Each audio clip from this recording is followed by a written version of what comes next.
अस्सलामुअलैकुम। कैसे हैं आप सब लोग? मुझे उम्मीद है कि आप सब लोग खैरियत से होंगे। आज मैं बनाना सिखा रही हूँ बेसन का हलवा। मैं बहुत ही आसान रेसिपी आप लोगों के लिए लेके आई हूँ। इसे कोई भी बहुत ही आसानी से बना सकता है। तो जल्दी से ये रेसिपी बनाना शुरू करते हैं। मैंने एक सॉसपैन में आधा कप चीनी डाली है और अब मैं आधा कप ही पानी डाल रही हूँ। सबसे पहले मैं शीरा तैयार करूँगी और हल्की आँच पर मैं चीनी को डिज़ोल्व होने तक पकाऊँगी। चीनी पानी में डिज़ोल्व हो गई है और जब चीनी मिक्स हो गई पानी में तो मैंने इसे 1 से 2 मिनट तेज़ आंच पे पकाया और शीरा तैयार है। अब मैं इसे उतार लूँगी।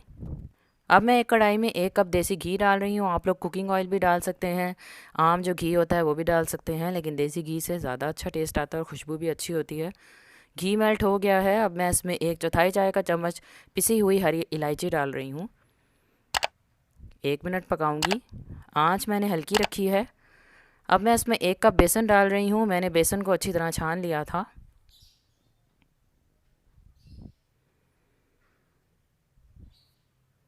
और बेसन डाल के मैं हल्की आंच पर 15 से 20 मिनट तक पकाऊंगी और चम्मच मुसलसल चलाती रहूंगी। बेसन को मैंने घी में भूनना है और चम्मच मुसलसल चलाते रहना है। चम्मच इसलिए चलाते रहना है ताकि बेसन जो है वो जले ना।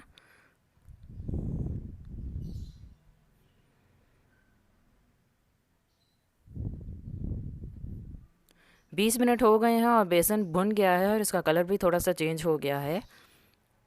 अब मैं इसमें 1 कप दूध डालूंगी। 1 कप यानी 150 मिलीलीटर का ये कप है और थोड़ा थोड़ा करके दूध डालूंगी और मिक्स करती जाऊंगी। आप लोग भी इसी तरह डालिएगा ताकि ज़्यादा गुठलियाँ ना बने।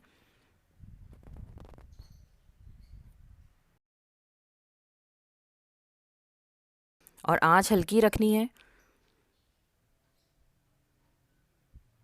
मैंने सारा दूध डाल दिया है। अब मैं इसे अच्छी तरह बेसन में मिक्स करूंगी।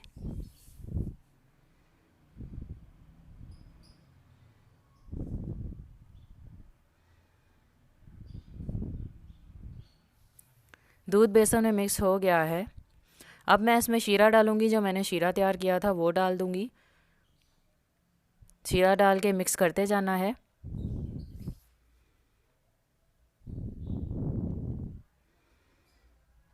हल्की आंच पे 1 से 2 मिनट पकाऊंगी और मिक्स करती जाऊंगी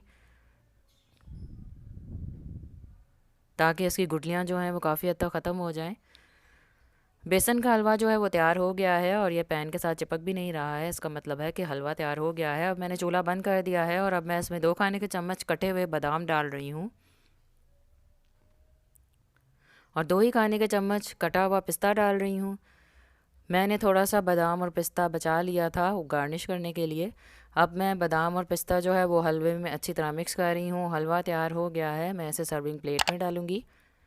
हलवा तैयार हो गया है। मुझे उम्मीद है कि आपको मेरी ये रेसिपी पसंद आई होगी। अगर आपको मेरी रेसिपी अच्छी लगी है तो इसे लाइक करें, शेयर करें फ्रेंड्स एंड फैमिली के साथ और सोशल मीडिया पर मेरे चैनल को ज़रूर सब्सक्राइब करें। अल्लाह हाफिज़।